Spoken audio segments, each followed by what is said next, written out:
ABI.com. This is John's reports for the 28th. Market just closed a little bit ago.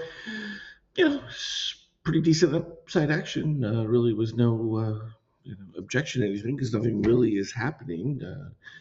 Things are moving smoothly on the replacement of Powell. It looks like they made the deal to have the DOJ drop charges, and then they get their ban through Congress. So obviously there was some shenanigans going on behind the scenes to get that squared away. So we'll see how it all works out. But Trump's just playing it soft at this particular stage. There's no real new development on the Iranian front. That's not going to help oil prices in any way, shape, or form. We're pretty flatlined here.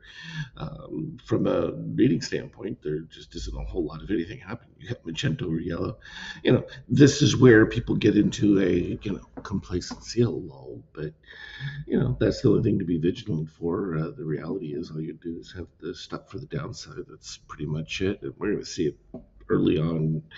I mean, even the intraday was pretty straightforward.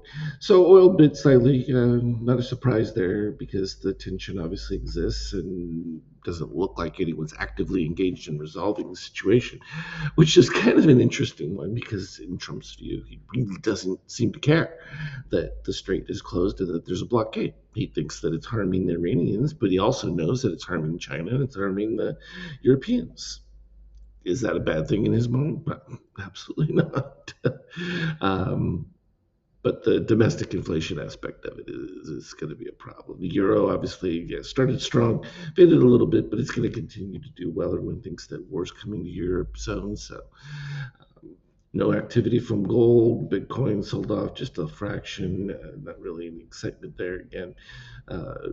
Doesn't do you much good if you can't get your ships through unless you're paying the ransom, but also, how much are the Iranians going to ask now that they can't get any of their stuff through? So it becomes interesting. From a 50K, not a whole lot. It was just back and forth, and then cut a little dip right here with the green below red, cyan DOC red here, and then back above, boom, orange dipping, and that carried all the way through until literally last bar here, and cyan went under red on his buy configuration. So it didn't require any real thought. It was interesting because when I was watching early on intraday, we were just up, down, then we broke that cycle to the new lows. So that was a trigger to see what was available on stops below, but that turned around pretty quick. And that was a nice clean buy setup from that configuration. And that just went through the rest of the day. Finished, boom, done. I'm going to be out most of the day, so that's why I'm just doing this now that the market is closed. But we get an idea. There just isn't a whole lot. But of course, there's end of month, so in the next couple of days, we could start to see a little activity, as we get close to the 30th there.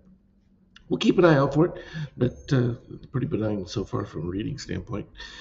Anything relevant, I'll put on the team chat. Have a good one. Trade well.